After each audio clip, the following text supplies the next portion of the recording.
What color of glowing eyes would be the most intimidating on any kind of creature? Colorless. Like the most eerie thing to me is when they don't have a pupil or an iris and it's just white eyeball. And then imagine that glowing would be even worse for me. So like voidant of color would be my answer for that. I'm So gonna Demonic. go outside is the that box. kind of like when you see like someone going to like in the movies when they go into a trance and it's just opaque white? Yeah. Yeah. I'm gonna go outside the box on this. I'm gonna say pink eyes. Glowing pink eyes. I That love it. Yeah. that to me screams Fae, and that Mm. scares the shit out of me more than any devil or anything else. Because Fae are they're gonna keep you alive. You're not wrong. I think for me, most intimidating would be, I'm not sure how this would look, but Megan, I would take it a step further and say no eyes at all. And it's just black that you see in the face, and it's just kind of emanating blackness to it. Like it's glowing, but black. It's emanating shadow almost. Exactly. Yeah. Especially if it was like on an angel or something, and then you see this and like black veins coming out. Oh, It's very Vampire Diaries of you. I accept. I'm glad you accept. I was going to supernatural, but you know what? Close enough. Literally the same thing, just like a different, vibe. Absolutely isn't.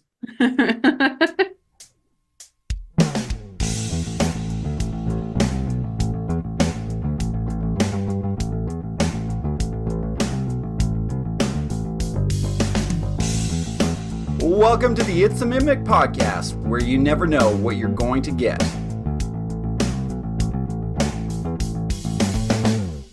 Welcome back to It's a Mimic, where you never know what you're going to get. Today, we're continuing our discussion on Celestials in Dungeons & Dragons 5th edition. I'm Adam, and with me today are Tyler and Megan, and this episode is called Archons, Mounting a Celestial Defense. In this episode of the It's a Mimic podcast, this panel of Dungeon Masters is going to look at a few more Celestials from the armies of Mount Celestia. So in pop culture, we hear a lot about the angel of death, guardian angels, cherubs, and seraphim. Is there a kind of angel that you'd like to see in D&D? I don't necessarily remember like the biblical kind. Don't have to go that direction, but like in the fictional story-related pop culture kind. Is there anything that you feel is missing or one that you would want to see? Let's roll initiative. Sure. 2. I got a 3. I got a 5. What a great start to today. Yeah, I'm we're going gonna do first with a great. All right, 5. Tyler, you're going first with a 5. Wow, I feel special. Did you guys ever play Diablo? Yeah, I played a little bit of Diablo 3. I think it's the only one I ever like. I had Diablo 2 eat my face for like 6 months. Oh, wow. I like the interpretation that they take an angel in that one where it's like a glowing figure and there is no face except it's just a glowing light under a hood, and you see tendrils of light coming from the back of them. And I don't see a lot of that in D&D necessarily, not that specific. So Yeah. I think that would be an interesting concept, at least for That's like fair. a celestial. I think it doesn't matter to me so much what they look like, so much as what their theme is. And I would like an actual angel of an angel that focuses on actual blessing, that does good things and heals people. And But they're it's all gonna good, have... Adam. Hmm? They're all good. No, they are not. They are all Terminators. That is what they do. They have their Judgment, single right? focus, Yeah. and then they just do that forever. But I like the idea of one that has only positive spells given to it, and is, has a stupid high AC and tons of hit points and no attack. It just teleports away, something like that, right? That's called the Mhm. Silver Dragon. No attack at all. Oh, okay. But the problem is that it's going to be it's going to consistently be healing people, even evil people, and bringing them back to life. It's always going to be like, it doesn't pass judgment on anyone. It's here to bless everyone. And that's going to be a problem. I feel like there's a ton of plot hooks around that. Yeah. The moment that we take away the sword and we start to give them a congregation and super magic powers that are at surface level meant for the good guys, but can be easily abused. I could see that kind of character turning into the big bad of the campaign. Or at least the minion of the big bad, right? The big bad that's convinced them to come with me and we'll work together. Yeah, unknowingly. Trying to lean towards finding places where to find inspiration in pop culture if you're wanting to build a more celestial character. So like the first things that popped into my head were movies like Dogma. I don't know if you guys ever watched that one. Phenomenal film. Love it. Yeah, and like it's one of those ones where like they're angels, and you wouldn't know it because they act like regular humans on a regular basis, but then every once in a while someone sneezes and like doesn't say bless you, and then they lose their mind because like it's so it's like those little pieces that remember that they are a celestial being, but not necessarily like it ramming it down your throat that they're celestial beings, which I thought was a really fun one. You already mentioned it, Adam, but like Supernatural is a great place to look for inspiration for demons and celestial creatures. One that I thought of the other day that I think that would be really good to fit in a celestial would be anyone from like the Sandman series. Yes. And I know it's more Man. critically acclaimed now because we have the series out on Netflix now, but back in the day when it was just in comic book form, a lot of my inspiration for my art actually came from that when it came to doing demons and devils and like celestial beings and stuff like that. So like that's also a great place to find inspiration for these kinds, because they're unfortunately Adam's demise of wanting a good angelic creature, none of them are angelic in Sandman, but No. That's just your perspective. you know what? You're not wrong. There's also Yeah, Good Omens is out now. Yeah, I was thinking Good Omens as well as a good one too. Yeah, as I wouldn't do Touched by an Angel though. No, the creepy. Well, I somewhat do like the idea though of an angel that can shapeshift into a human form, and you never know they're actually an angel until they Yeah. reveal themselves in the full power and might. I love angels that can shapeshift, and they should all have it just the same way the dragon should. And Mhm. all Exactly, beings yes. should, right? Mhm. Yeah, and the last Actually- one I'll mention because I feel like it's an honorable mention is Constantine. Oh, yeah. Underrated film from Keanu Reeves' heyday, but like great Whoa, film. whoa, whoa, whoa, whoa, whoa, whoa, whoa, whoa, whoa, whoa. The TV show is so much better. I can agree, but I like the movie. The film is great. The film is I don't want to call it classic because I don't think it deserves classic, but it's called classic for sure. And I had the fortune of seeing that in theaters, and I loved it. Yes, I agree. But I don't know, he wasn't John Constantine from the books, right? Like he was too far off the source material for me. Fair enough. Fair. Anyway, it's almost time to dig into our Archons, but before we do, let's cut to a quick info break. We've previously covered quite a bit in our discussion on monsters in 5th edition. For all those episodes and more, you can follow or subscribe on Spotify, Apple Podcasts, YouTube, and dozens of other podcast apps. If you'd like to support us, you can donate through the website, check out our store, or join our Patreon and get access to other episodes and series. If you'd like to pay for some ad space on It's a Mimic, or just send a shout out to a friend, please reach out to us through our email and website that are listed in the show notes below.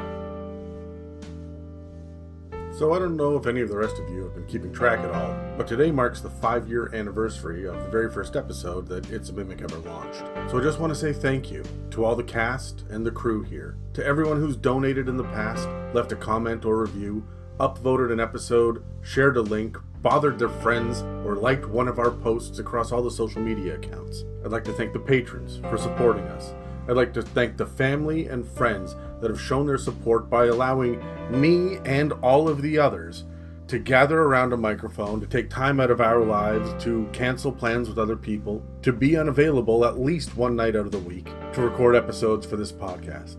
And I want to thank literally anyone who has listened to any part of any episode. It's been just over 250 weeks, and we've released 435 episodes on the regular podcast streams and 95 on the Patreon in only the last 13 months. At this point, we've done episodes on tips for players and DMs, we've covered every class and subclass, nearly all the playable races, and dozens of monsters, with a focus on dragons, giants, and now undead. We've covered lore across the multiverse, with a special deep dive into Eberron, built a campaign session by session, answered a landslide of hilarious, inquisitive, and insightful questions, and some questions that were none of those things, and kept working through our long list of 5th edition book reviews. We've even branched out to run Call of Cthulhu actual plays, and have a long discussion about Legend of the Five Rings. What started as 3 friends huddling around a microphone and wondering if we'd get even as many as 5 subscribers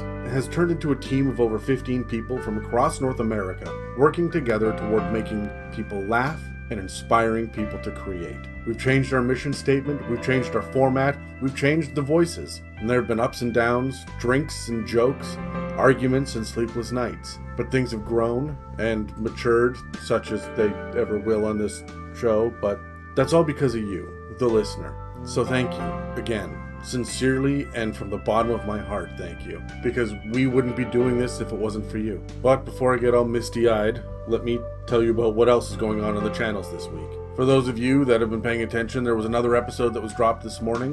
It was a mailbag episode where Robert and I sat down to discuss final boss battles. This is a direct sequel to us talking about Domains of Dread a handful of mailbag episodes ago. Tomorrow, Megan and Roman are back with more discussion about Legend of the Five Rings, where they're going to be talking about the magic system, the Shugenja, and those that can cast certain kinds of magic. On Thursday, on the Patreon, for Silver Adult Tier patrons, they're going to be able to tune in for the next episode in our discussion on pantheons and my homebrew system of gods and religion. And then on Friday, the ladies are back with another episode on the undead. This time, it's all about ghouls. But for now, let's get back to our episode. And once again, thank you. We've talked about Archons a handful of times in the past, and I think, Tyler, you and I have done a couple of episodes. We've done other Celestials as well. Yep. Going over all of the angels in the Empyrean and whatnot. Megan, I think you and I were even on that episode where we covered the upper planes too. Yep, we did the upper planes. Yeah. So we've kind of talked about this before. I don't want to retread too much, but I do want to say that we got some more Archons in the Planescape books that came out, the box set there, and it is I like it. We got a lot of Fae, we got a lot of Modrons, we got a lot of Celestials. It feels good in those books. Planescape, the setting is interesting, but not fleshed out as much as I want it to be. It's got really, really strange adventure that jumps to level 17 right at the very end. Like you get up to like level 11 or something, and then bang, you're level 17. And it's got some interesting additions, but one of the things that it finally gives us is a proper breakdown for Archons, because all of the Archons that we'd seen up until this point were from the Magic the Gathering settings. They weren't from actual Forgotten Realms D&D settings. So, and while this is not strictly Forgotten Realms, it is part of the D&D landscape first. So here's what we do know now. We know that they're officially from the Seven Heavens of Mount Celestia. Everyone calls it Mount Celestia, but it is the polar opposite to the Nine Hells, so it is the Seven Heavens. They are all about defending their home, and they will deal with mortals or good creatures. If they have to get into a fight, they'll go non-combat because they truly believe that they can sort it out. But if it's fiends, fuck them. This is to the death. We're going to just slay them right here, right now. And remember, these fiends, if they're attacking Mount Celestia, they're not on their home plane. So they'll get slain, go back and like reanimate, and then come back again. So this is an ongoing battle of Celestials fighting fiends forever and ever. Now, their form that they have, it does kind of have like a ranking system, kind of like the fiends do too, the devils specifically, where if you become more powerful, you get a new form. You can go from an imp, work your way up through Chain Devil and Bone Devil and Ice Devil all the way up, right? So, but the Archons are absolutely the most vicious and militant of all of the angels, of the angelic hosts of the Seven Heavens of Mount Celestia. So that's what we get. That's the new information. I spent a lot of time talking about the 4 sentences they gave us in the Planescape book. Like, we're not getting a whole lot of lore support in general for Archons, except the fact that they are militant. That's the big thing. So all of the stuff we talked about in the past about Archons and angels and whatnot should still apply here. Like, they are still part of an army. This time it is in service of a god, or the idea of law or order, or Mount Celestia or heavenly ideals. But they don't necessarily, they're not necessarily foot soldiers for a specific god. They're more like soldiers for all of the gods on Mount Celestia. So that's it. That's what we got about Archons. That's the new info that we're given. So let's grab our We're all dice. done then, right? Sorry? We're all done then, right? Yep, that's it. That's the end of the episode. Thanks for listening. You're to welcome, another everybody. episode of Bye. Bits and Mimic. No, we each have one to cover today. So let's grab our dice and roll initiative and Yep. see who's going to talk first. 15. 7. 6. Guys, Megan. I got one higher than the last one. get your Megan, lives help. together. I figured it out. You guys figure it out. If only we could be good at dice rolling as you are. You know what? I'm an expert, so it's okay. It's all right. You'll catch up one day. Your D&D games say otherwise. Shut up. I'm okay with failing a roll for the story, and I say that because I roll terribly all the time. Anyways, so I'm going to talk today about the Warden Archon, which are a big, fluffy, friendly-looking bear that stands on 2 feet and screams looking like a paladin, because that's basically what it looks like. But in all seriousness, these large Celestian creatures are typically lawful good, as we've kind of discussed in these celestial beings, and you can see it. As mentioned, they hold their bear-like heads high and have eyes that are deep and dark and thought to even look like pools of silver. So as you're talking about like colors of eye glow, depending on what version you're looking at, there you go from black to silver to just shiny brightness, but they're kind of described as like dark pools. So in the book, it does have them donning very shiny full plate armor, and for good reason, as historically they are used to guard the portals to ensure that no intruder goes unmarked or unhunted if necessary and needed. So in fact, upon entry into any of their domains, the Warden Archon will lash out with its claws and even bite some folk if needed to mark them so that they can continue to hunt them should they escape or get away. So they are pretty vicious at first because it's their territory and they're extremely territorial. So if you happen to enter through a portal that is being guarded by one of these, you're fucked. Well then. Yeah. Oh, well. Yeah, too bad. Tactically speaking, if you're going to go up against one of these bipedal bears with the claws and the bites, but there's a few neat things about them since they do happen to come from, of course, magical lands. And one of the main things I like is the fact that they can speak all languages. I feel like this fits for most Celestials at this point and most demons and those kinds of things, that they can speak most languages. But this one very specifically says all languages can be spoken, which I think is a great kind of role-playing opportunity for any of the characters that pop through. Some of the magical abilities they have, I did make a joke that they're paladins, but they are charisma-based spellcasters wearing full plate armor. So Clearly warlocks. Yeah. just pure evil, you know what I mean? But this means they can cast spells like Detect Good and Evil, Aid, Continual Flame, Protection from Good and Evil, as well as they can Scry, which I think is pretty neat. On top of that, they can also teleport. So too bad if you're marked, because they'll come find you and they'll hunt you down no matter where you are. On top of having teleport capabilities, it is able to fully detect if anyone enters their portal, they can detect if someone enters it from anywhere they are. So they won't necessarily be standing at their portal 24/7. They might go out, go hunting, do their thing, live their lives, have a little cottage that they live in. But if someone enters that portal, they know it. They can feel it and they can sense it and they will come after you. And if that doesn't say it all, they also have what's called a menacing aura, which means anyone within 20 feet of it must make a wisdom save of 15 or be frightened by it, which to me just screams, don't come here. Don't come any further. Go back through your portal, go home. Like, you don't belong here, right? So big roar, big scare, get out of my face. But if you try and pass it, it's probably going to mark you, scare you, bite you, scratch you. But also high intelligence, so if you wanted to have a conversation with it, you could, but you might be risking a bit of your life. But yeah. To each their own. You know what? Fair enough. That's Is pretty that much all. everything? Yeah, that's pretty much all I have on those guys. Unless you have something else you want to add to a little bit of their histoire. No, not really. That pretty much covered it. Yeah, you kind of hit it all. So I like the fact that they can't be surprised, and Yep. they've got real Heimdall. I was about to say it's very Oh. Heimdall-esque. Yeah, if Heimdall was a bear. He sometimes is, depending on how much hair he has. You know what? That's So- not wrong. I've got some questions. Let's roll initiative. 11. 16. I figured it out. 19. I Oh, did I'm too. so proud of you both. Megan, Thanks, Megan, for your support. fuck off. Shut up, Adam. Tyler, do you have any role-playing inspirations for someone who wants to, for any DM that wants to play a Warden Archon?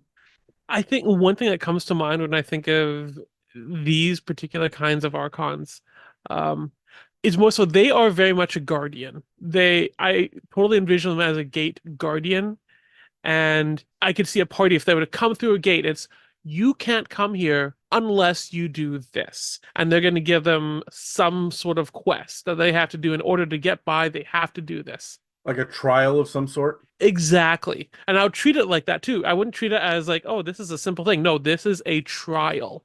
And could be a trial by fire.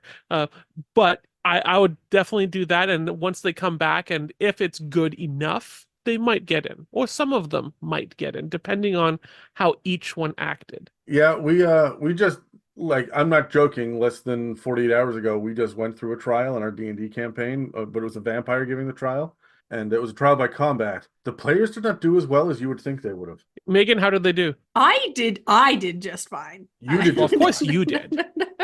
You and Dan walked through it, but Mieka finished off with 1 hit point.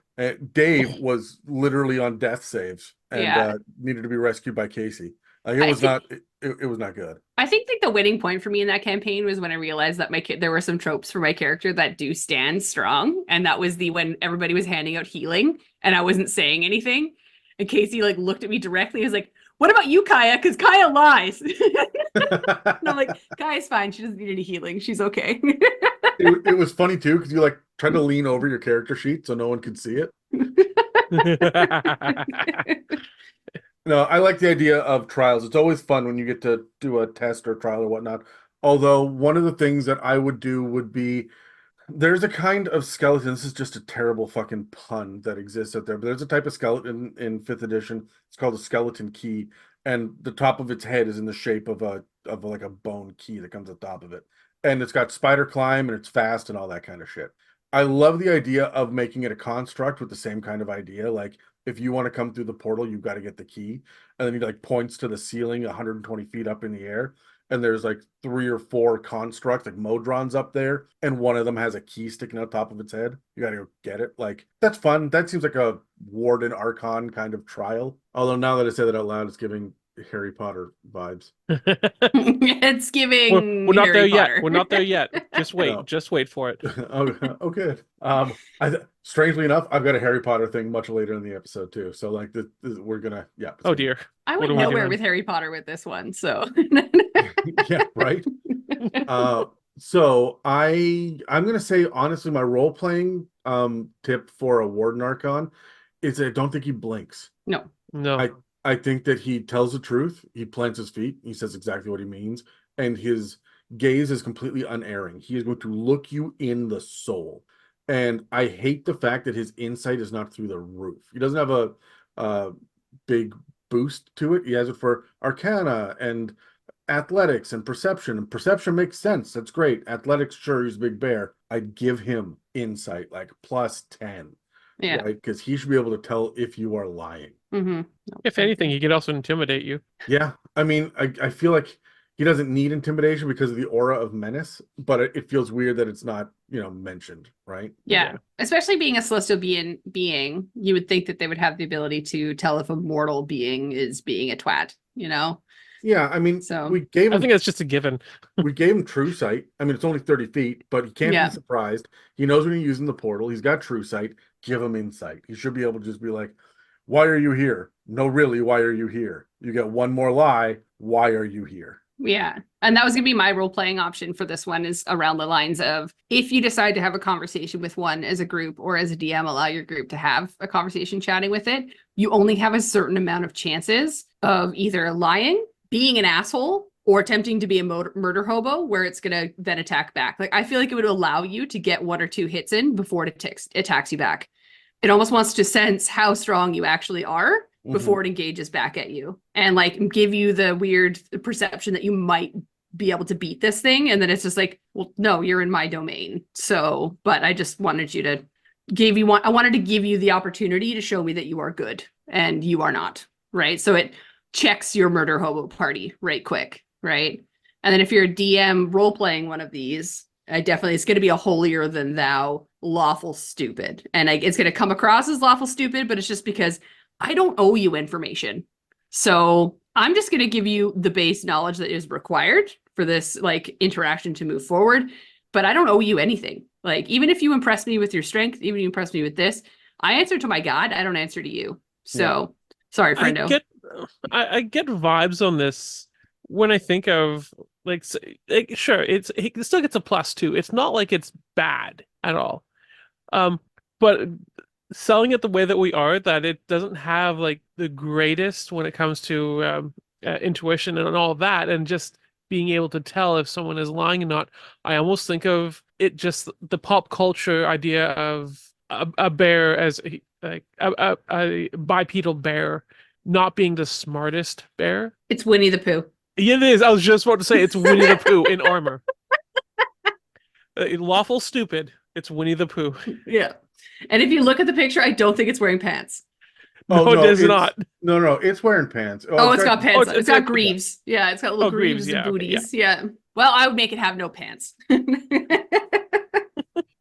Just to be clear though, the insight check that it has is wisdom based, and that's got a +4. So Yeah. it's already got a bit of a boost, right? His intelligence is +2.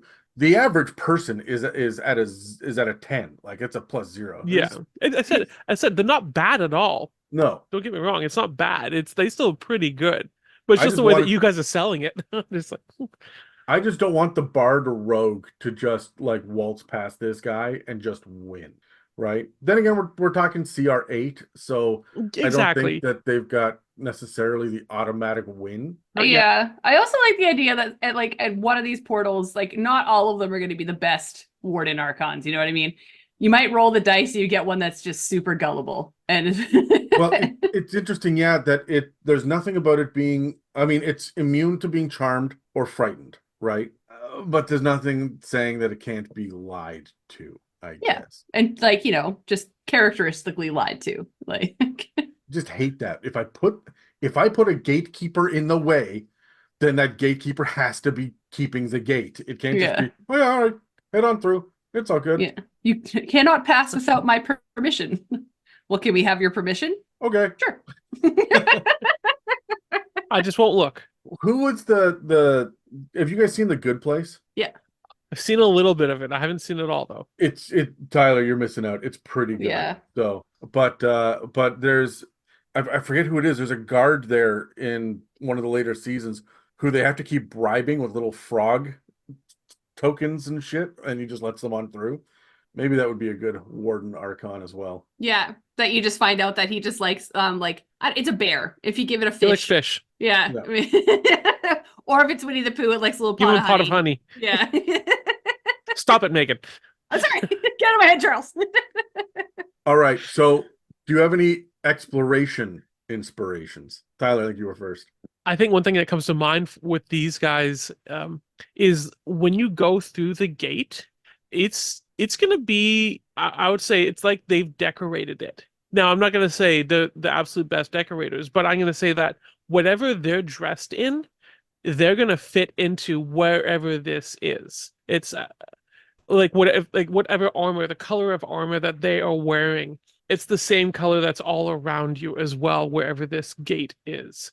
They match their surroundings, not to blend in, but to be that much more imposing of, this is my area. What do you want? And so I'd want to have the area match the same almost menacing aura that they would be kind of extruding from themselves. There's a real regal aspect to them as well. Yeah. When you look at it, there's almost like the Holy Roman Empire kind of feel with the white cape and the red armor and the emblems and stuff all over it. And I feel like they're going to be assigned armor that matches the aesthetic of the gate that they're watching. Yeah, absolutely. Or I would say that, or they make it their own. Like they make it. That's the same as them. Well, keep in mind, these guys are CR8 in the armies of the heavens. So like this would be a post that like you have gotten high enough that you are no You've been longer this assigned low level to this. Archon. You're a mid-tier Archon.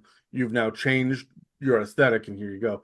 I have a question. Speaking of their like physical description, it says they have powerfully built bipedal bodies with the heads of great bears and eyes like pools of silvery light. Cool, great. Just the head of a great bear? Is it just a jacked dude underneath that armor? Well, Does no, the hair just stop around the collarbones? Oh, it has Well, fuzzy feet, doesn't it? it says that it's Earth Look sign. at Greaves. It does say in there in the very beginning though that it is. I'm just pulling it up now. Yeah, Earth sign guardians. But Yeah, it's an Earth sign. But it specifically says the heads of great bears. Well, isn't an Earth sign figure kind of a bear creature? Yeah, but I mean, If So I to have the give you, same build of a bear, like as big, it might be it's just weird that partially- it said only the head. Yeah. No, because it does describe that they have large claws. Okay. Yeah, and they've got like a tracker's bite. Well, I Okay, get that. so here's the thing: Winnie the Pooh, torso up, arms, bear, legs, man legs. Oh, hold on. So it's like he's wearing a furry long sleeve shirt with Yeah, gloves. just And then it's just some really skinny, pale dude from the Yeah. waist down. this is what I wish this was a visual thing so people can see my. Yeah, Yeah. your interpretive dance every time you describe something. Yeah. You're describing as you act out.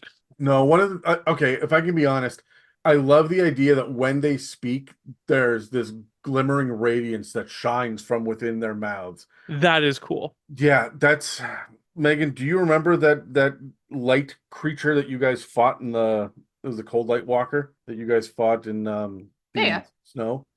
Having light radiate from a creature can be so flavorful, and I absolutely love it. Yeah. And the idea that you see it in its eyes first, and then it opens its mouth, and you see more of it. I'm going to say that all of its spell casting is absolutely done through the mouth, through the verbal components of when it speaks. Right? That's where its magic is. It's inside, and it gets released. Also, yeah. if you zoom in on the photo, I'm just gonna throw this out now. You see the bear toes. They're bare feet. I Okay, could you're see- right. Yeah. Okay, but the greaves are just designed to look like bare feet, Man legs. man legs. She's trying to be a man. Okay, all right, hold on. Bare head, bare hands, bare feet. Dude from neck to ankles. It's like he's wearing gloves and booties. Yeah. I The hate question this so is, much. does he have a bare bottom? Ba-dum. Heyo. All right, Megan, do you have any exploration hints for these guys? I think that before you go through a portal, Hold on you're a gonna sec. be. Hold on. Okay, what's going on? Mieka is in the other room. She just heard that and she just went, boo! Get off my episode. Hi, Mieka. Hi. All right, what were you saying, Megan? I was gonna say like the pre-exploration piece to this, that you're gonna come across one of these when you jump through the portal. So like you're warned that this is something you're gonna probably come across, but you're not told what it is. You're aware that there is a guardian of the portal that you might come across if you jump through the wrong one. And then you jump through and you see this beautiful, like very strong, like Winnie the Pooh. like looking lawful good bear, and it just bites you. But that's the exploration piece, would be like your group doing the work before, like, what are we going to run into when we get there, right? So that's gonna be your first hint, is like there's a guardian that's going to be on the other side potentially, and then but no one knows what they look like because nobody comes back. So that's going to be like the clue that you're going to come up to something, but you don't know what it's going to be. But I think that would be a lot of good fun to kind of hint towards that. I really haven't put any thought into the idea of the portal. Like, it's all been, for all of my thought process about this has been about the Archon itself, but there's a Yeah. lot of cool shit here. I also love the idea of the tracker's bite, right? Like, it can know wherever you are for the next 24 hours. On that What if he plane. becomes an ally? And it's just like, hey, when you come through, I'm going to just nip a little chunk out of your arm, and I will know where you are. And if you need help, I will come. You can pray, and I will come for you. I also, like, so part of me wants to feel like it would network that you've been marked. So Yeah. any other like Warden Archon would be able to know that you've been marked. But if it wants to, and you want to become an ally, I feel like it's a certain symbol it can carve, and then that's a good ward. And so that Mhm. even though they're connected, if you come across another portal or another warden, you've been given the grace of one of the other wardens, so you get basically full pass in that area. So it would be beneficial to have that role playing conversation to get this person on your side, get the good hunter's mark, and then be able to traverse through this place without issue. Yeah. I almost like it that it could almost, if you have the mark and you're traveling up Mount Celestia, it's you encounter other Archons that it could also connect to. They say, oh, he gave you that mark. Okay, yeah, you can go by. Yeah, we trust you because he trusts you, so we like you. Whereas if you don't have it, well, you're gonna be questioned a whole lot more. Yeah, you're gonna have a problem until you do make friends with one. Do we have any combat inspiration, Tyler? When I was thinking about this, I was thinking, what happens when it dies? And since we see so much of like this light coming from its mouth, from its eyes and everything, I would almost want to have it that if you do slay one of these things, it's just going to be a massive shower of light from wherever it is that everyone else around is going to see it. When one of these things dies, it's going to be like a massive light show. Con save, And high DC to be blinded for 1d4 minutes. yes, absolutely. And also, it's going to alarm everyone else around. Hostile creatures are coming in. Oh, like what if when it dies, it becomes like a beacon that goes up into the sky, just like a shaft of light all the way up to say Yeah. like, hey, this gate has been breached at this point. It's no longer defended. Be aware. I really like that idea. I like the idea of alarming other creatures around it, whether either to run or to come to the aid. Because this is Mount Celestia. This is where the armies are. I think my thing for the combat is if it guards portals, it should be able to open and close the portals. It has the ability to grapple. I love the idea of it picking up a character, walking over to the portal, tossing them through it, and then closing the portal. It's a Out you Stargate. get, fuck off, right? And then deciding from whatever mystical, magical dial, whatever it is that they move their fucking Stargate to another location, right? Like they can move it 3 miles to the east so that that person they just can't come back, right? Maybe it has to go within a 10-mile radius, but I like the idea of this warden having real power over this gate, because the one thing when it comes to combat, you shouldn't see other archons around. There might be 2 of these guys, or maybe at like the main portal there's a squad of 6 of them or something, but they're not with the army. You're not going to see them marching shoulder to shoulder with other archons, right? They're not going to go to war. They're there as defensive posts. They're just guards, right? And so the territorial nature, I mean, I guess that leads into the bear motif as well, but like the idea that once you get beyond where they can chase you, they will turn around and go back to the portal to make sure nobody else comes through. And I think it's going to be rare, but it could happen that they might go through the portal to deal with whatever's on the other side every once in a while, right? And I think that would be fucking terrifying watching one of these guys step through. Because does it say how tall they are? I assume they're like 9 feet. They're tall. large creatures. I think it's 7 to 8 feet, I think. Yeah, they're going to be pretty hefty. And I think it would be even scarier if they come through and then along with them, you have some other archons that follow them through. Yeah. I'm looking up large creature size in 5th edition because I've confused myself on this so many times. Don't just tell me 10 feet by 10 feet. Fuck off. They're square. That's it. Yeah, they are just big square bears. Care Bears? What? Adorable. Oh, yeah. They've got the Care Bear stare from their freaking eyes and mouth. Their aura. Yeah. Up to 16 feet is the maximum height. I would have these guys be fucking Jeez. just ridiculous. Giant bear. Yeah. I mean, it makes sense because like their claw has a 10-foot reach, and like Yeah. it's got the length and arm length of a large creature, right? So Yeah, I'm all over. Yeah. That's really cool. yeah. Any final thoughts on these guys before we move on? They're adorable. Not the word I would use. I'm really trying to lean into the scary, and you guys just want to make Care Bears and Winnie the Pooh. He's so was cute. a giant Pooh Bear. I want Not to see a gonna scary bode version well. of Pooh Bear. Yes, I want to see a scary version of him. This is not going to bode well for the next creature, which is the Hound Archon, because you guys are just going to try to rub its belly, and I'm already done with this. So Hound Archons when I think of an Archon, this is what I think of, and it's based entirely upon the art from 3.5. It's the first time I ever ran into them, because they were just super badass looking.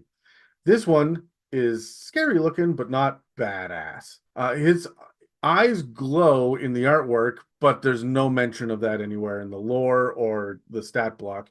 But their big thing is that they're the foot soldiers. They are there to protect the innocent and the helpless, which is why their armor looks like it's more battle samurai themed. It's very much in the same kind of color scheme that they have the Warden Archon, but the Hound Archon definitely looks like it's an extra from a really badass Ninja Turtles movie. I was gonna say it's giving Splinter. A little bit, yeah. Yeah. Not wrong, yeah. So again, we're talking bipedal warriors. They have swords that are these big golden hilts, and the blade only goes like a foot, and then that's where the golden blade stops and the radiant blade of energy begins. The other cool thing about them is that they guard peaceful communities and mortals by turning into their alternate form of some sort of canine, whether it's a wolf or a dog of some sort. As long as it's medium or large sized, they can change their shape as a bonus action to be able to blend in a little bit more. So you could have a Hound Archon following the party, and the party wouldn't know that that's actually a Celestial Guardian. And CR4, so nothing to sneeze at either. And you know your party member's going to befriend a dog that's just like, hey, man, what's up? Except Carrie, who shoots dogs. That's fair. We oh don't. dear. I was gonna say it's a large golden retriever, but I don't know now. Yeah. Not around Terry. Yeah, that reference now is 5 years old. It's so Steve funny how Parker. long we've been doing this. You know what I mean? Yeah. Like, it's a little painful sometimes when you remind me how old I am. How old are you, Megan? You want to tell None me? of your business. Old. So again, we get the typically lawful good. This is a medium-sized celestial, which means we can only get up to 8 feet, which is just disappointing. But we do have a speed of 40 feet around. That doesn't change when you move into large dog or wolf. But all of these game stats are going to stay the same except for the magic blade, but I'll get into that in a second. The stats are all pretty good. For a CR4, they're all in the positive except for intelligence, which is just at a +0. Strength is the highest at a +4, so it's like a late tier 2 adventurer. We have a couple of saving throws and int and wisdom that get bumps up. We have +4 to insight, +6 to perception, +3 to stealth. Stealth I thought was weird, but then I was thinking, if they're changing shape, I guess. One of the things that they used to have in previous editions was keen smell, so they'd be able to track you by like hunting like a hound, and we don't have that now. I would almost give that to them. Sorry? I would almost give that to them. Yeah, I would flavor their perception to be like based on smell, definitely. That They're and immune pack to lightning tactics. damage. They are immune to exhaustion and being paralyzed. Dark vision out to 120 feet. Passive perception is 16. All of the languages, and they have the aura of menace as well, although all of the numbers are lower. So we get a multi-attack, so 2 bite attacks. The bite attack is pretty much standard what you would expect for a CR4 creature, except that it forces a DC 14 strength save or be knocked prone. And then when it's in its true form, it has a shining blade, which does a hefty 2d6 +4 radiant damage on a hit. At Woof. CR4, that's you could be a 2-hit kill with this blade. Yep. Fortunately, you only get 1 with the multi-attack. So bite and blade, or 2 bites. Also, it has the ability to detect evil and good when it casts that spell at will, or once per day it can cast aid or continual flame. So this really is a lesser version of what the Warden Archon had, but it still does have the teleport ability. Mm-hmm. That teleportation is huge. And I know you have to burn an action to do it, but to change shape, to teleport and then change shape into a dog, you teleport around a corner, change shape into a dog, and then like everyone's going to turn the corner and just see, I don't know, a pack of wolves. They don't know which one is your character, right? Like, Yeah. there are some interesting opportunities here. Again, my hint is always to take that teleportation and make it part of the move action and not an action, because that turns this CR4 into a CR5 very quickly. The Mhm. moment they can teleport and then attack, very scary. So, shall we roll initiative? Yes. 14. 18. Well done. 3. Okay. Tyler? I'm flip-flopping. I'm telling you. I'm sorry. So when it comes to role playing, which is where we're going to start on this, one of the first things that I wanted to point out is that I don't think they come alone. I like the idea of there being a tier 4 party coming across a squad of 8 of these guys. Agreed. Mhm. Hound Archons should be part of a military structure, right? That's what they're meant. They're the foot soldiers. They're going That's to what's be the out, soldiers. There are several of them. they're going to be out there hunting in packs. I think that makes perfect sense. I would absolutely give them pack tactics if they're going to do that, if I want to beef this up a little bit more. Yeah. Like, the role-playing side of this, I want to lean into the dog side, because when I reverse engineer it and I look at why they would make their foot soldiers like dogs, because the gods could have chosen anything. They could have made a fucking goldfish, right? But they chose canines for a reason, right? And that reason has got to be they work well in packs. They are fast with the speed of 40 is a great example. And they're going to be efficient at tracking people down and not letting the enemy escape. We get that with the dark vision, which is 120 feet. The passive perception is 16. They can speak to anybody when they're hunting people. I like them to feel almost like a group, a pack of Hound Archons that are always looking for something. They should always have orders. There's always a mission and they're focused on it. So if you run across them, they're doing something. They're not just waiting around for orders. Or, well, my job is to sit here and guard the king. No, we'll give that to a different kind of Archon. Hound Archons track. They hunt. That's what I want for the role playing. Yeah. I was thinking of kind of like a nice little, not just like a plot hook, but like an additive quest for a character development piece would be like, of course, you're going to have a player at your table that's going to want a familiar of some kind. And they're going to want a wolf or they're going to want a doggy or what have you. And you give them one. And then you have, it can communicate with you or what have you telepathically. And it's just a cute little thing that they have. But you know that you're eventually going to go to these planes and it can't shapeshift in the plane that you're on. So it's just constantly, it's stuck in this dog body and it just cannot escape from it. And then like you cross over into a portal and then you come across one of the Warden Archons. And then basically the Warden Archon says, hey man, to the dog, and the dog poofs into into its proper form. And then that's how you get through, right? And because you're scared. It's one of those like relief moments for your players too, of like, we're going to go through this portal. We're going to come across a guardian. It's going to be super scary. And then like your person might even hide your familiar at one point in fear that it's going to lose its life if it's out. So you don't get like, it might take a while for it to come up and come through. But I think that would be like a good like a role playing moment to have with your group, and for one character to have like kind of like a little bit of a shining moment for a session. I love the idea too. Like I think you've tapped into something neat, because right even in Find Familiar, when it talks about the different things that it can be, it does list all the different like forms, but it says that it has the statistics of the chosen form, though it is a celestial, fey, or fiend instead of a beast. So it makes perfect sense that you can hide this there if you know you're going to the upper planes. That's really fun. And you can give it all the stats from the Hound Archon, except all of that crazy attack shit, and just have it be guarding with the aura of menace. And then it's a DC 12 wisdom save to not be intimidated, right? But you're just giving the frightened. Like this is a fun thing to play with. Yeah, I agree. I think if I were to have a role-playing experience with them, I like the idea that they're working in a pack.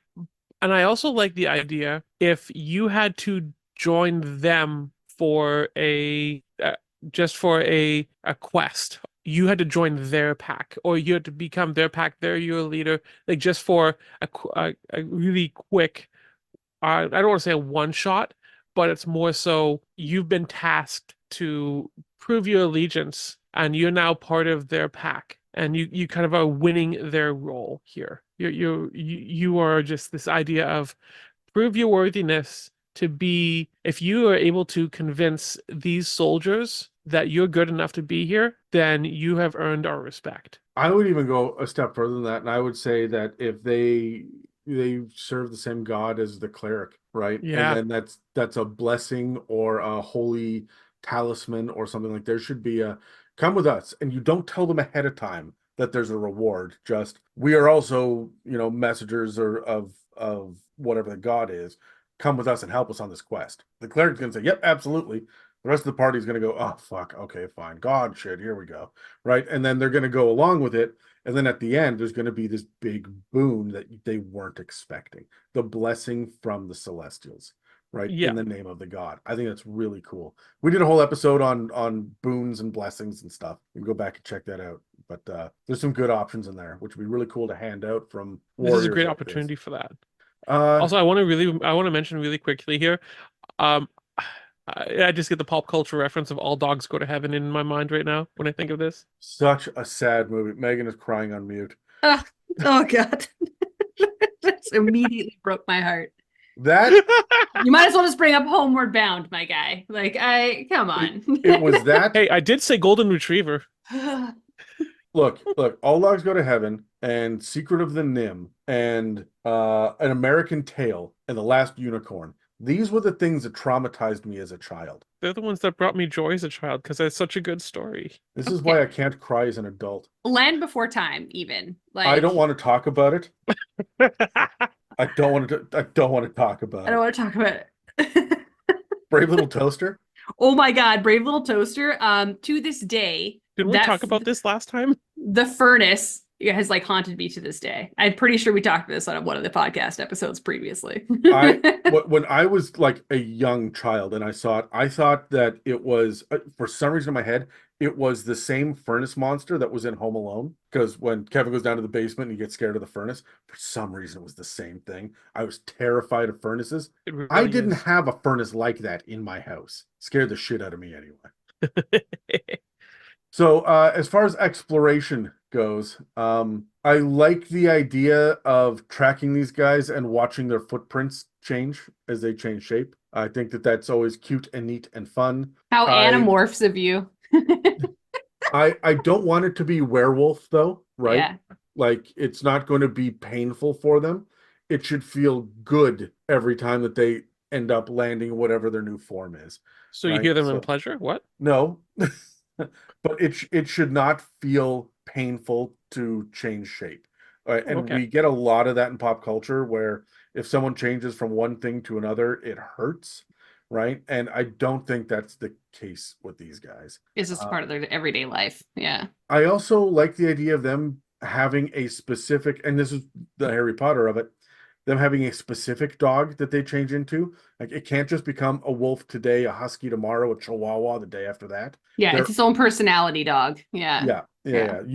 You will get to know its canine form and then be able to recognize it when it's in canine form. Yeah, I agree. I would play I'd that hate way to too. be that one that's a Pomeranian. You know what? It actually says that it has to be a medium or large dog. Or A large wolf. Pomeranian. So yeah, a large size Pomeranian, or just how much urine does a horse-sized Chihuahua get every time that you slam a door? I hate it. The worst. So Beautiful Tyler, image. oh no, wait, Tyler came in with a 3. Megan, do you have Yeah. anything for exploration? Two things. One, for like, if you're gonna be hunting them down and find a pack or group of them, I don't think that they would necessarily have lairs or nests or like anything like that. They would have camps where they exist in their like more humanoid form, but then they just have dogs as their, and like wolves as their protectors that are just doing the routes and doing the rounds and that kind of stuff. So you would first come across a wolf or a dog pack before you get into the humanoid camp where they kind of roam around and do their battle tacticking. That's not a word, but you know what? I feel like It is I've made up enough words on the internet at this point. I think that it's normal. I'm not even paying attention anymore. I am just sadly playing with the little dinosaur toy on my desk because you brought up freaking The Land Before Time. I feel like because you're a dinosaur guy, that one would have hit home pretty hard, but you know. Yeah. But yeah, other than that, like other explorational items would be like, of course, they're in like environmental reactions. Like they're also hunters. So I feel like if you're in an area that there is a camp that exists, they're going to be hunting. So they're going to know that you were there before you know that you're getting close. And you'll hear the howls at night and you'll hear like the barks and stuff like that throughout the day. And there might not be a lot to hunt and keep yourselves satiated because you're in someone else's hunting territory. So those are going to be some clues that you're kind of might be coming up to an encampment where these guys are, because you're just going to have a lack of hunting around in the area. I want to point out too, you're talking about camps and whatnot, and I'm thinking about, okay, these are not undead. They need to sleep. Yeah. But it says it, and sorry, on top of that, they have natural armor. It doesn't say anything about full plate or leather armor or any of that shit. Their artwork shows them with armor. And I wonder if that armor is just inherently baked in and you can't remove it. Like that's a part of their existence because they're supernatural beings. And so in order to sleep, they always just change shape into a dog because you can't sleep and get the benefits of the rest, right? When you're wearing armor. So I love the idea of you go to this camp, there's all these pavilions, and in each pavilion laying on the bed is a giant dog, but it's a different kind of dog in each one, right? Like it's a Labrador in that one and a wolf in that one and a coyote in that one. Like Yeah. And There's a regular sized Great Dane in that one. There you go. Tyler, do you have anything for exploration? I think one thing I would do with these guys in particular is they are hunters but they are also dogs. And I think if you have a high enough perception check, you would be able to find traces of them because as they go around, I imagine, again, this is maybe the dog stereotype, but they're marking their territory. Now, you can be as crude as you want with this, but the fact of the matter is they're marking their territory where they have been, what they consider this is our territory, you don't intrude here. And I think the party can find clues that these things are nearby or something is nearby. They're not alone in these woods or wherever they are exploring on any of the upper planes, because I would imagine these soldiers, like, again, they're, yes, the soldiers of Mount Celestia, but I imagine they could be at any of the upper planes as well if they're hunting. And I imagine that the party can find signs of these guys if they are looking or if they have a high enough passive perception. If they're going to mark the territory, I mean, I think that they're going to use their shining blades to with all that Mark radiant stuff. damage to like brand their emblem into trees and rocks and things. Yeah, I was thinking more along that lines too, actually. That way, like, and any other Hound Archon can come up to this emblem, sniff it, and know how long ago it was, which squad this was, right, and what direction they were heading, and that can be kind of how they operate. That's fun. Dang it, this was the pack of Chihuahuas. Get away. Combat inspiration. Well, I mean, I'm gonna give them pack tactics, right? Like I said it before, I have to do that. They're dog guys. This is the thing that frustrates me is we don't have dog men in D&D. We've got cats and 400 frogs and fucking 6 fish people but there's no dog person, and it annoys me. But we do get Hound Archons, and so I feel the need to make them feel very different. In combat, they're going to snarl. They are going to keep their heads down the way that dogs who are about to pounce get down low to the ground. These guys are going to march forward in a regal fashion, and then here comes the opportunity to fight, and they get low and they get fast, right? I want them to feel dangerous as they come sprinting in as a group, or even as a single, but as a group. I think that would be really powerful imagery to have them all enter a battlefield like that, especially if they come in dog form, and then round 1 is closing the distance, and then at the end of it they use their bonus action to change shape, and bam, there's 6 or 8 or whatever warriors right there in the middle of combat. I also love the visual because most groups, as soon as they come across like a pack of wolves, their first instinct is to just fight it, Yeah. And then also, nope, they turn into these, and they're like, "So what the hell are you doing? Like, you're in our territory. Sit Back, down, mortals." Yeah, get out of my space. You will cease now, or you will pay the price. You might just pay the price anyways, but yeah. I mean, I don't have much on like actual combat structure and how they would operate, but I feel like they would be the same as the Archon Wardens, where they will check you out first before they attack, and they won't necessarily attack you unless you are a threat to them, or a threat to their mission. Like if you're in the way of their mission, they're going to be like, get out of our way. We don't care what you want or who you are, but you are, because to your point, Adam, earlier, they should always have a mission and something in mind that they need to be doing. So when it comes to their desire to fight, it's not going to be there unless you're actually in their way, kind of thing. Because if you've made it past a warden and you're in the lands, to them, you're probably here on good nature, unless you're in my fucking way, right? So don't be an asshole to them, and you won't trigger, getting sorted.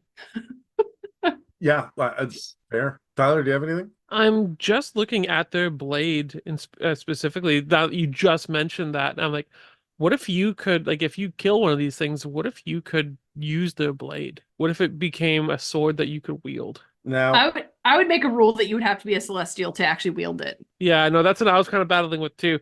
But yeah. What actually came to mind first, though, was with these guys is I would be playing with speed, because they have a 40-foot movement as to for a medium creature, and most medium creatures have 30 feet, but they are dogs, and so they're fast. And so I would have these guys be charging at you in a group. If they see something from a distance and they notice that that's an enemy or whatever they're hunting, they're gonna just dart towards it. They're gonna dash towards you, and if you try and get away, you ain't gonna make it because they're faster than you. Unless you're a monk. Well, then you can abandon the rest of your party. Yes, as monks tend to do, right, Megan? Yep. I have never once in monk form abandoned my party. Yeah, you abandon them every single combat as you run towards danger, and the rest of them go, no, wait, fuck, all right. But I like think this idea because I think it's worth pointing out too, as far as their combat goes, is that their change shape allows them to inconspicuously guard peaceful communities. Mhm. They have a bonus to stealth. They are meant to stand back and watch until they.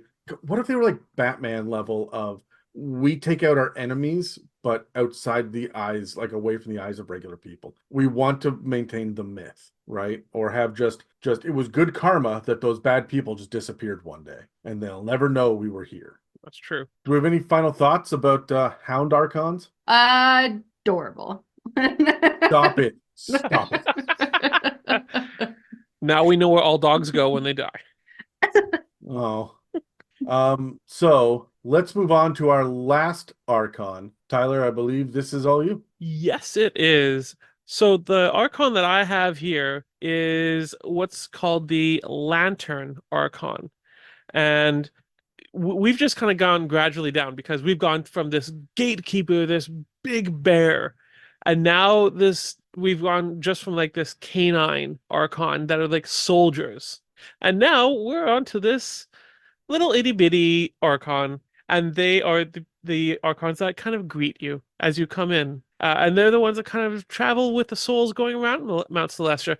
I imagine these guys as tour guides, and they are little balls of light that like it's almost like a metallic ball with wings.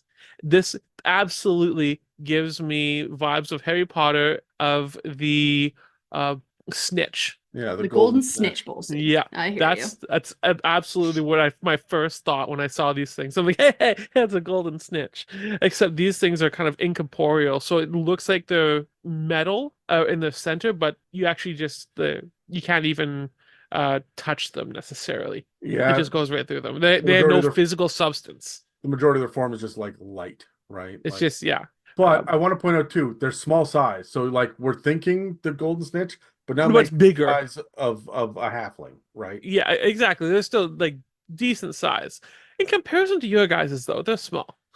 But imagine like a halfling sized snitch, which would still be pretty imposing, especially if it would come up to your head and be like, and then all of a sudden as you kind of come in and say, hey, how are you doing today? Welcome to Mount Celestia. How can I help you? Look, listen. Pretty much. But I find that they are definitely rather interesting. To have this type of thing there, I said a small size. They're only a CR2, so it's not going to be that hard to if you feel the need to be murder hobo horse and you want to kill something, this might be an easier target. But really, are you going to want to be that here in where they are? I couldn't tell you. That's up to you, honestly. But I'll tell you right now, these guys are fast because they fly. They have a 60-foot fly speed. So good luck trying to catch them. But again, it really kind of goes into the flavor of who they are. They are just balls of light with kind of light wings. And so you can easily see these things kind of darting around everywhere, greeting people and assisting people throughout Mount Celestia as they're going. So the stats of these guys are rather interesting to say the least, because their dexterity is decently high, obviously, but I'm just gonna say they have a strength of 1, which oh my, but that makes sense. Yeah, a lot of incorporeal shit has a strength of 1 because they can Exactly, that's just it. Yeah, but they have above average constitution, wisdom, and charisma, and fairly low intelligence.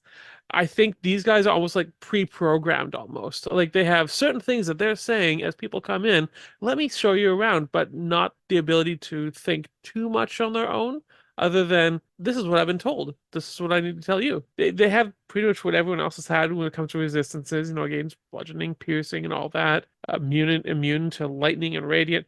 So a lot of the stuff that the others have as well. Yeah, Um, I want to say the big thing though is that like you can't grapple, they can't be knocked prone, they can't be restrained. They're yeah, immune to radiant damage. Like they're light. I don't know how like these things look like big will-o-wisps, right? yeah, exactly. Yeah. It has, and I still like the idea that it speaks all languages, so it greets all people that come through. It still has that aura of menace though, so you can still be frightened by this thing. Mind you, it's a lower DC, but one thing I do like about this, because it is a ball of light, it has this idea, this illumination to it. It can shed bright light in a 30-foot radius. And dim light an additional 30 feet. So you're looking at like a moving torch. Because it is incorporeal, it does have that incorporeal movement. It can move through people on the turn. And so it's not restricted by its movement, but it's flying anyways. So it can just fly above you as well. It's interesting to me that it does force damage when it stops inside of a creature or an object. Yeah, I did find that a little bit odd, but I always not run gonna- incorporeal creatures a little bit differently, where if they pass through a creature, both the creature and the incorporeal entity itself, they both take force damage at the same time. But if they're undead, it's necrotic. For this one, I would make it radiant damage. Yeah, make it right? radiant. Absolutely, yeah. So they do have a multi-attack, but it's they have something that's called a radiant strike, and all it is just the shooting light rays at you, either melee or ranged. Either or, they're both the same damage and everything. I would imagine these guys are wherever they're just flying at a distance, shooting these things at you. But they have the detect good and evil like the others, and they also have aid they can cast, and the same teleport thing they have as well, which, as we discovered with the other guys, can be incredibly beneficial. What's cool though is that they can use teleport as part of their multi-attack, which the other ones can't do. Yes, I was about to mention that. That is really fun that you can actually use it. And they can only replace once, so they can still attack once and then teleport, which can be quite harrowing especially if you got several of these guys on you. Well, yeah, and that gives them 180 feet of movement in a round and then an attack. That's insane. Yeah, it is, exactly. You're not going to be able to catch these guys easily or to get a hit on them unless you have crazy amount of range on whatever you're doing. And then as a bonus action, they have this thing they can shift their radiance. So it goes from, instead of like shedding 30 feet of bright light, they can go down to as low as 5-foot dim light. So if they're trying to hide, they can hide just how bright they are. But yeah, these guys, I find that I like them as the welcoming committee. That's how I view them. And then if something happens, that they are able to kind of, again, quickly communicate to the others. But that's pretty much what I have for these guys here. There's not too much on them, but they do seem like a little fun Archon. I will mention, though, it does say that these are the least powerful Archons. Yeah, they seem to be the lowest on the lowest totem pole. ranked. Yeah. Stats wise, they look pretty low. So Let's grab dice. Let's roll. right. 19. 17. Damn it, Adam. You had 18, Megan? 17. Yeah, take that. 1. God. Tyler, fuck. Great work. All right. I just don't want to answer my own questions first. All right. So role playing for these guys. The very first thing that I want to point out with them, it took me a minute to like figure out what the fuck I was looking at with the artwork. But do you guys see the face in it? There's a face. In the There is very a face. center, it's an eye, and then below it, like that little triangle, is like a Yeah. nose. I and a suppose, yeah, mouth you're and a right. Yeah, it's goatee. a mouth in there. Yeah. Yeah. It This speaks looks like languages. Yeah, it Yeah. can talk. Yeah, this looks like it's yeah, a definitely can. metal ball that has been like shattered by light, being held together, right? And then I don't know, it looks really, really celestial when you can see the face in it. It looks like a weird messenger kind of thing. And I love the idea that they are there to greet newly arrived souls and light the path. They're there to be allies. You shouldn't be fighting them, Hmm.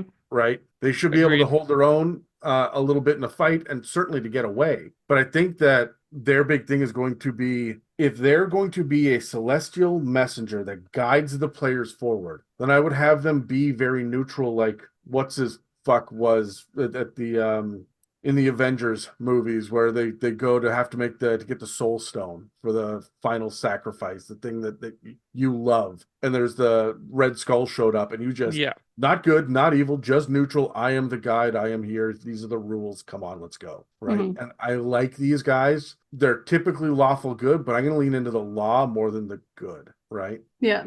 These are the rules. This is what you need to know. Where are you heading? I can be a bit of a information, repository so that you can get the info that you need to travel here. And then once you get beyond my purview, I'm going to go back to the gate and wait for the next people to come through. Mm-hmm. Yeah. I was trying to think of like a cute little plot hook for these ones too, and like kind of how to implement them into your game. Like obviously there's probably somebody in your party that might be a celestial or have a background that is angelic or demonic or what have you. So if they die in a game, their soul will go to the mountain, and so one of these would appear to take their soul away. Mm-hmm. And then you'd be like, oh, I mean, you can try and get him back, but I'm taking him where he's supposed to go. So I'm going to float away and do that thing. And then it's going to be like a whole Orpheus, we go and rescue them, right? Like, I want to take it one step further. The dead soul comes through a portal, and the Warden Archon is standing there going, "Welcome to heavens. You're dead. What you need to do right now, you see that in the distance, that glowing ball? Head towards the light." yeah. Oh, there you go. It's like they built it that way for a reason, Adam. It all comes together now. Yeah. But it's also those things like I feel like anyone who lives in areas where portals exist or are like, close to the gods of the heavens would know and be rumored to what these are. So it's almost like every once in a while you'll see a shooting star or something like a ball of light cross across the sky, and it's like, oh, we've lost somebody, right? Like, no, it was just swamp gas, damn it. yep, ball of fireflies in the sky, you know what I mean? Like, Oh, I'm absolutely gonna have it so like, oh hey, that's the guardian, we need to go over, and it is a will-o-wisp, right? Yeah. Or it's a hag with a lantern sitting in the, like, I could pull a couple of switcheroos with Yeah. Oh yeah. I'm Easy also with these guys. Yeah, I'm also thinking like Studio Ghibli kind of thing. Like I would love to have there's a town that has a festival where once every year it's like the Lantern Festival, but it's actually the lanterns coming in to take a group of souls because it only happens once every couple of months or what have you. So they have an evening where it's like the Lantern Festival of lighting all these lights so that like no one actually fights the wisps because they're camouflaged within all of the other lanterns as they're taking the souls away. I think it would just be a pretty visual. Yeah, very cool. Yeah. I get this image in my head right now. Like when you mentioned about how the Warden Archon is just like, you go that way towards that glowing light. I get the comical idea in my head of the Warden Archon is there and guarding the gate and people coming through. And then you have this Lantern Archon kind of beside it saying, "Hey, are these guys for me? Hey, are these for me? Hey guys, hey, how you doing?" And then you're just like shooing away, go away. Go. We already fucking have Hollyphants. We don't need that for our Lantern Archon. God. But the other the other idea that I had too with these guys is that they are your information booth. As soon as you come in, it's like, this is like, if you're playing a video game, you have these ideas that you can go either to a map or to a hologram and say, "Hello, welcome to such and such a place." And that's what these guys are. It's like they are, as soon as you come up to one, "Hello, welcome to Mount Celestia. How may I help you today? Oh, you're looking for this? Oh, you want to go this way? Let me show you. Or let me call another one," and they will do. And then another Lantern Archon comes by, maybe glowing a different color. I don't know. And then it will guide you to a different, like, and I have this idea that there's different colored glowing Lantern Archons, and each one representing a kind of a different area that they're supposed to go to. It just occurred to me that because they've got this weird metal shit to them as well, Modrons are neutral. They're lawful neutral. What if anytime that one dies in the name of good, they become a Lantern Archon? And that's kind of the, like, you could meet a Modron and try to, like, no, come on, we're gonna do good, and it's always lawful neutral. That finally does something good and dies, and you feel bad, and you meet it later as one of the Lantern Archons. That could be fun. But I wonder, would it still retain its Would it still retain its intelligence though to know Yes. that? Yeah. Look, if I'm going to have an NPC return, the only way that I'm going to have it not remember the party is if I want to really tug at the heartstrings. Mhm. Oh, okay, yeah, fair enough. When it comes to exploration, the first thing that I'm thinking about is when they go to the mortal realm, I'm thinking maybe the only way that the portal opens up is if there is a gigantic pyre in the middle of town square that every time that there's an equinox or a solstice or something, they light this big bonfire, and that opens up a gate to the heavens, but the townsfolk don't know it's a gate. They just think that the fire itself spawns lantern archons that then float out of it, round up the souls, and float back into it again. Mhm. That could Now, be fun. it does say that as a bonus action, they can reduce their illumination to only shed 5 feet of dim light, or to go back to normal. I absolutely think that these guys would never, ever do that. There's no reason for them. They can, but there's no need to. I think the Mhm. only reason that that's even here is because they're meant to escort your party members. And if they end up getting NPC status, then and your party wants to sneak around somewhere, they'll need to do this so that they don't just give away the position. But I think naturally speaking, no, they stay illuminated. I Yeah. like the idea of that though, of if they are kind of escorting a party and it's all of a sudden, oh, sorry, am I too bright for you? Let me tone it down a little bit. That's fair. That's cute. When I'm thinking of these, it doesn't say, kind of like similar to what it doesn't say that they don't need to sleep, don't need to eat, whatever. Like, it doesn't necessarily say that. But I like, there's a part of me that wants to believe that they don't, but then there's a part of me that wants to believe that they do, because I feel like their little nest or their lair would just be like a bee colony, you know, hundreds of them roaming around. Just going in and out, in and out. I was just thinking you'd find little piles of metal heads just laying down until you wake them up and they just illuminate and then poof, and they're flying again. like a pack of fireflies or something that's just like taking a nap somewhere. Yeah. Yeah. No, I like the idea. Yeah, I don't know. I could go either way, that they don't necessarily have like one place where they exist, but like because they have such a very specific job, I almost feel like they do have a place where they go to rest and go to hang out with the rest of the other lanterns. You know what I mean? Like I assume that they're near portals, so maybe they're bothering the Warden Archons. yeah. Yeah, exactly. Similar to Tyler's comment about how like just super annoying. Like, is that one for me? Is that mine? Like, can I talk to it? I want to talk to it. Look, their intelligence is pretty low. I love the idea that they're going to become an NPC that hangs out with the party, and every time they go to take a long rest, this thing is just hanging out, shedding bright light inside the tent, illuminating the entire area. It's like, Then, Kevin, can you go outside? Thanks. you are, until someone says you are too bright, and he goes, oh, and then just dims, and it was like, you could have fucking done that the whole time. Weeks Like- ago. You Yeah. never asked. Yeah. Adorable. Tyler, do you have anything for exploration for these guys? One thing that I think for exploration, what I love about these guys, you already mentioned it previously, was this idea of in the night sky. If you sometimes see like a shooting star or something flying by, I would almost want to flavor it that it's one of these archons kind of guiding a person around. Or just an idea, or I would even have it almost like as if it was in a dream, or if it was shoot, what is it? What's that ranger that has the The Horizon Walker? yeah, the Horizon Walker. Might even see these things occasionally in the sky, but is seeing beyond the horizon. Like the whole village knows that that's a Lantern Archon, except for the hermit on the fucking edge of town. It's like, it's the International Space Station, I swear to God. Exactly, yes. But I almost would want to have it that these things I want to use the idea that they are bright and that they are fast. But it's the idea that others can see them even if they're on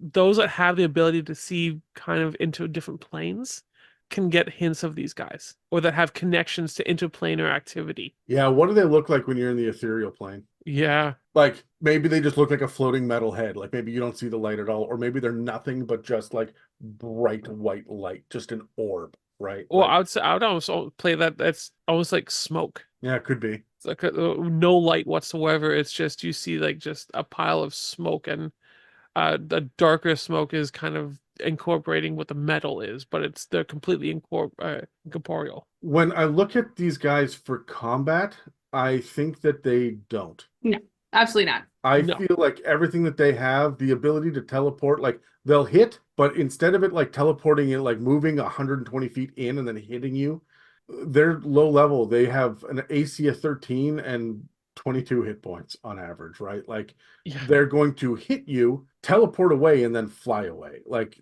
their whole big thing is going to be, maybe that's why they have that shift radiance where they can become dimmer so that they can hide. That's what I was most to take it from. That's what I was thinking. Yeah, I feel like everything they have is defensive. Like they're not, and if you fight one, you're not going to fight it for long because it's going to disappear. Like They've got the damage resistances to the regular non-magical attack shit, but the other Archons didn't get that. They're immune to lightning, but also radiant, which the other Archons didn't get. Their conditioned immunities, there are more of them. They're meant to live long, even though they're very, very weak.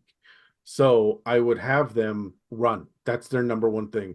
Retreat. Yep. Come back when the fighting's done. And they can fly, so they'll go up. Exactly. Megan, do you have anything else besides the fact that I don't want to call them cowards. They just know that they've got a job to do and they can't do that when they're killed. Yeah. And they're only really going to be on their home plane for the most part. So yeah, I think the only way they would attack someone is if there was like 25 to 50 of them in one spot where they all come down at one moment, buzz around for a hot minute, bother your group like almost like a swarm, and then dissipate. Like I feel like that would be a fun thing to do as a DM. But like if they're by themselves, they're gonna fuck off, right? So yeah, it's going to look like a freaking Star Wars battle when these guys show up en masse to fight. Yep. I think one really big thing with them is if it comes to that, and if there's invaders into here, I think these guys suddenly become your messengers.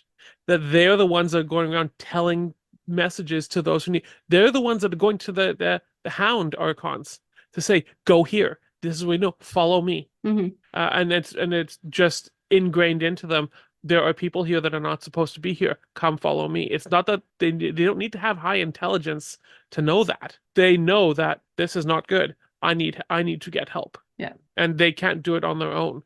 So I imagine them teleporting to wherever they need to go within 120 feet and then dash. These guys are going to get wherever they need to go real fast. Yeah. I also think that you can touch them and they're not going to burn you. No. Oh yeah. Well, it says that you can try and touch them and it just goes right through as if there's nothing there. Yeah. So, Wispy. any final thoughts before we wrap this episode up? All right, then let's jump to a final info break. If you've been inspired by the conversation in this episode, please feel free to reach out and share your creativity and ideas with us and the rest of the community. You can reach us on Facebook and Instagram or on our subreddit at r/it'samimic.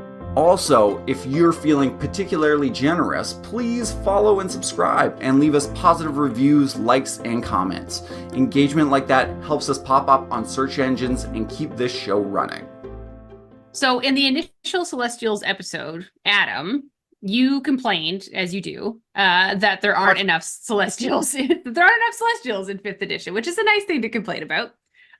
Does this inclusion of these Archons kind of like start to balance the scales for that? Or what do you guys think? Let's roll initiative.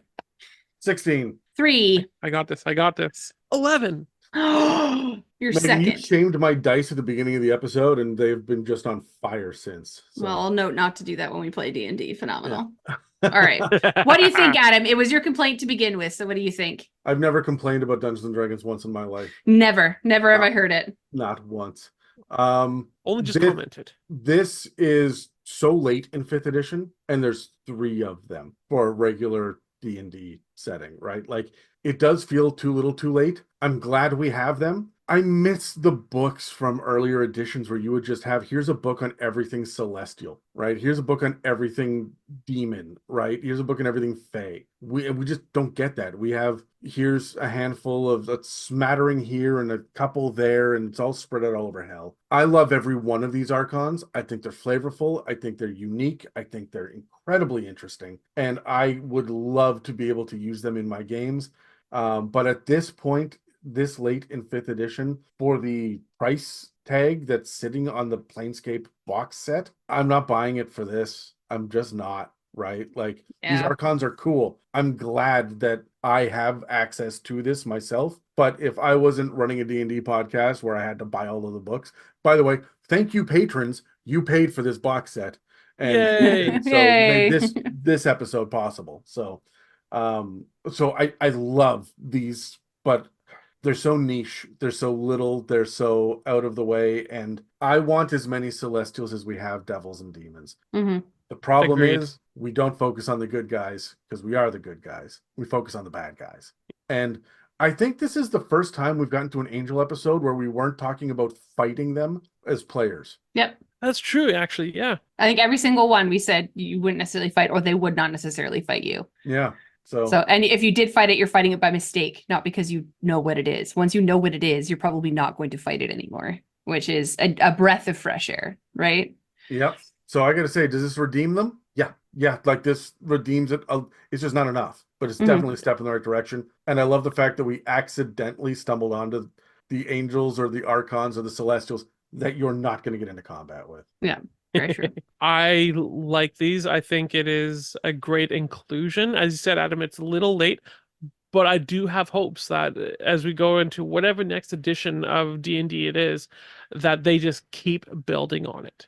That it's not just a complete reset of everything, but rather, hey, let's keep all these monsters and let's just add more on. Let's give more Celestials. These ones are already here. Let's just add more on. Mm-hmm. Yeah. Give And us so the I book. think I think they're going in the right direction at least. Yeah. Giving us these additives and these little pieces to kind of flesh out the planes is very helpful, because then you're not making up your own shit as you kind of go along, which I find is very necessary. But we did talk about this when we went over the Bigby book for Giants, is like, what book do we want next? And I think all of us kind of like voted we would like more Celestials, and we would like more like specific books for angels and demons, not just finding them scattered around in other books, right? Like we want one archive of where to find these kinds of beasts and monsters. And to your point, Tyler, I think it's a good start. And I think that because we have more, it might inspire that in the next edition we're going to get something a little bit more fleshed out and a little bit more fine-tuned.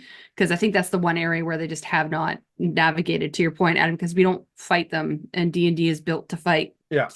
So it'll be interesting to see what they do, but I'm happy with them. Yeah, I think whoever designed these ones got the memo that Dungeons and Dragons is not just a combat simulator. Most of the players want to role play these days. Yeah, and there's the exploration of it too. Yeah. Anyway, that's all for this part of our discussion on Archons in D&D 5th edition. Please take a second to engage with a like, follow, comment, and review to help push our engagement. And don't forget to subscribe to find future inspirations for your campaigns. If you'd like to support us, we have a store with some merch and a donate button on our website, itsamimic.com, as well as a Patreon. This episode and others can also be found on Spotify, Apple Podcasts, YouTube, and most other podcast apps. Thanks for listening to It's a Mimic, where you never know what you're going to get. This has been an It's a Mimic production. Please check the show notes for this episode to see links, time codes, and credits. And don't forget to reach out and share your own inspirations.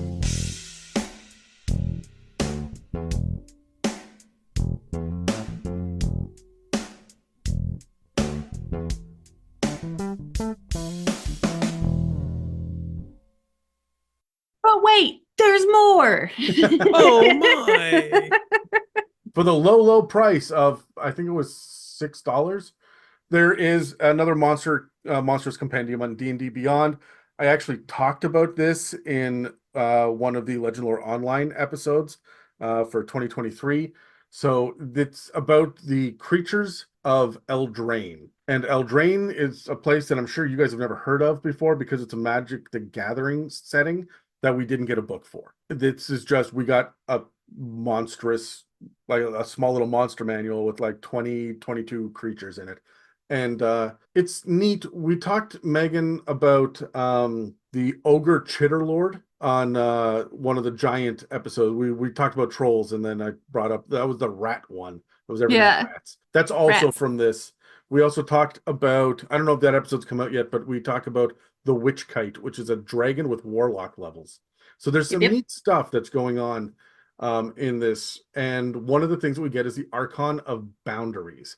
And the idea here in Eldraine is that there's the realm, but that's lowercase r. It's like the realm of men, right? The kingdom essentially, and then there's the wilds beyond it, and the wilds are super dangerous.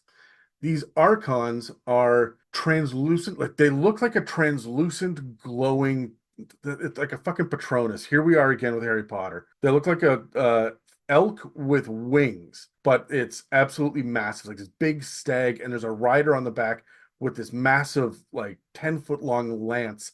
And it looks like they're two different creatures, but they're actually one. You can't remove the Archon from this massive elk, but it marks the boundary between the wilds and the realms.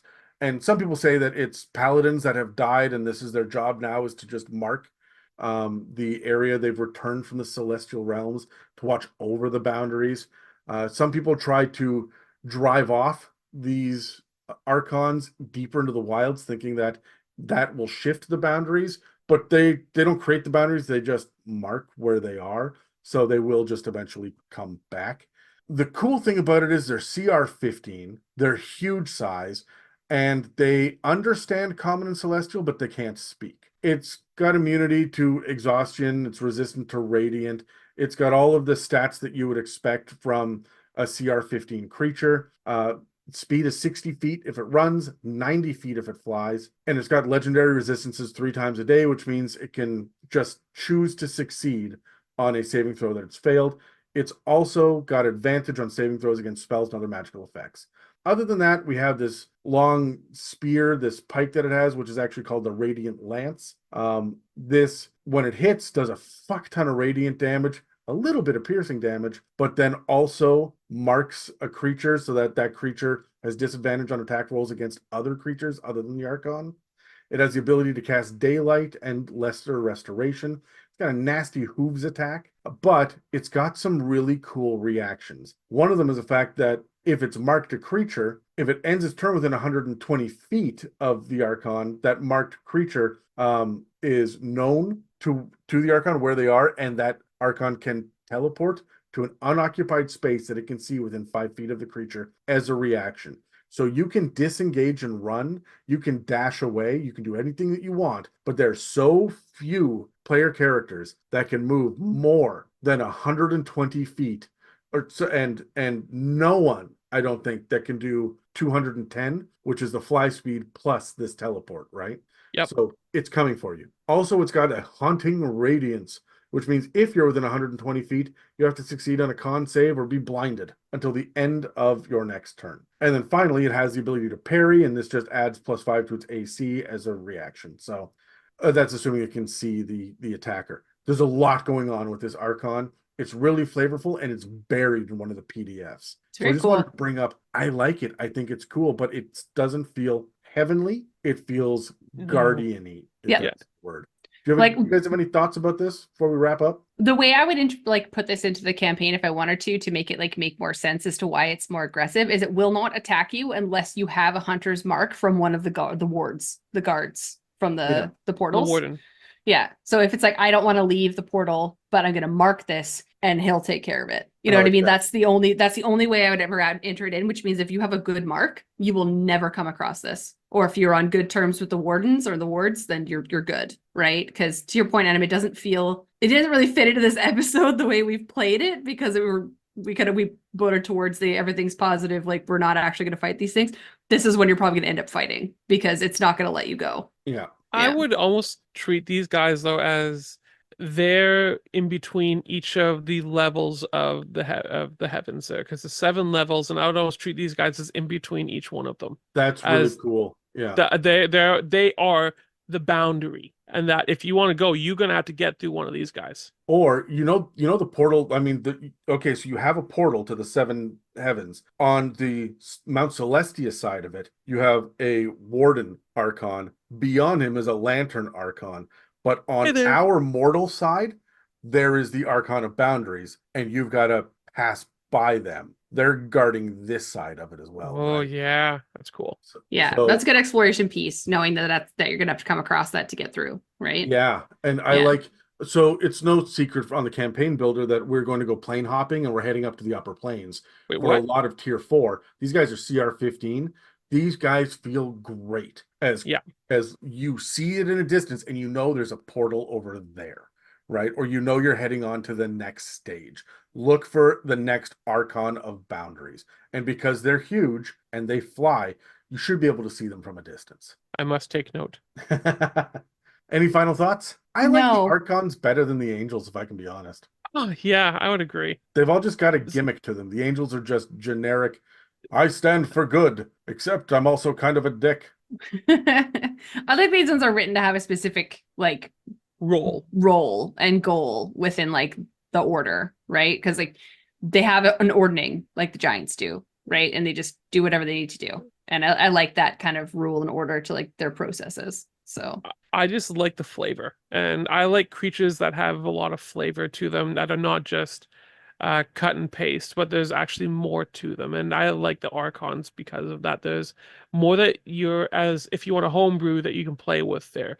Mhm. There's more that you're able to kind of mold around a little bit. It's not so cut and dry. yeah. One of the things that I'm really starting to appreciate myself is the idea of the ordnings and the hierarchies. And I wish like the Modrons have it. All of the Fiends have it. We have Celestials that have it like the Archons do now. I just don't want the Fae to have it. The Fae should be just fucking crazy. Like that's the one that shouldn't have it, right? They are each unto themselves. And Yeah, ordering like- each unto themselves. Yeah, so like different levels of pixie or sprites or things, but you don't go from sprite to pixie. That just No. doesn't make sense. You just become a better sprite if you get more hair from people. Yeah, and or fucking thimbles or buttons or whatever fucking nonsense the Fae are about. Or I've collected enough names that I can now be an Archfey, right? Like whatever. I have now collected the same number of toenails that a human would usually have. Usually they have Yeah. 11 toes, right? Right? I did say usually. Anyway, I think that's it for Archons. Like I don't think there's another one out there. So I think that's all of them, yeah. I'm glad that we're ending this one on the note of feet. Great. oh yeah, we actually have another feats episode coming up. Do you want to be on it, Megan? Probably. Probably on it. Let's be real. You joke. The internet's gonna get tired of my voice eventually. Welcome back to It's a Mimic, where you never know what you're going to get. Today we're continuing our discussion, not on dragons. I don't know why it says dragons. Yeah, there's a lot of dragon talk in this one. Did I Absolutely. not scoop out the dragons? There's a few, one or two dragons left in there. Cause yeah, when I was going through, I'm like, mine is definitely not a dragon, but that's fine. Maybe yours are. None of them are dragons. Well, But before we do, let's cut to a quick info break. I'm kidding. you They're mean never quick. draconic humanoids? I love you and I care about you. Uh-huh. To think I could have been using all of that time that you were late editing this. It's but I true. Thanks for the call out. didn't. Yeah. My kitchen's clean. Well, and that's what matters. So obviously they're kind of given a portal that they're supposed to. Sorry, I'm going to clear this out of my throat before I continue. 1 second. I don't know what you just did when you muted, but the visual of that was hilarious. It looked like you were screaming at your upstairs neighbor. No, if you cough while looking up, it forces phlegm out of your throat. I mean, I guess. Yeah, All right. it's kind of like cool. It's kind of like giving yourself the Heimlich. I don't do that in okay, keep moving. I don't do that in public. I do that in the privacy of my home. Thank you. Yeah. All right. Why are you still here? Leave already.